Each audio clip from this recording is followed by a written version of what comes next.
বিশ্ববাসী জুলুম দুর্নীতির বিরুদ্ধে বাংলাদেশের মানুষকে ঐক্যবদ্ধ হতে দেখেছে বলে জানিয়েছেন প্রধান উপদেষ্টা ডক্টর মোহাম্মদ ইউনূস। ২৭ মার্চ বৃহস্পতিবার সকালে চীনে বুয়াও ফোরাম ফর এশিয়া সম্মেলনে দেওয়া ভাষণে তিনি একথা বলেন। ডক্টর ইউনূস বলেন, ২০০৭ সালে আমি বিএফএ তে ক্ষুদ্র ঋণ বিষয়ে আলোচনা করি, কিন্তু আজ আমি ভিন্ন এক ভঙ্গিতে আপনাদের সামনে দাঁড়িয়েছি।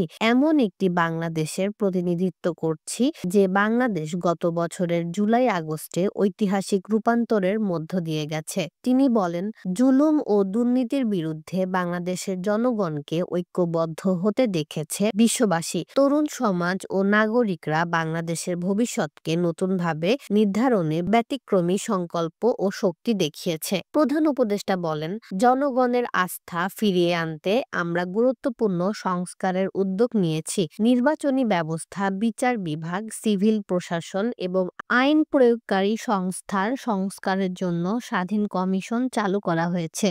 এই সংস্কারগুলো বাস্তবায়িত হলে জাতির মৌলিক রূপান্তর নিয়ে আসবে।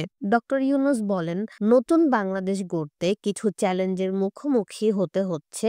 একই সঙ্গে রোহিঙ্গাদের প্রত্যাবাসনে একত্রে কাজ করার আহ্বানও জানান তিনি।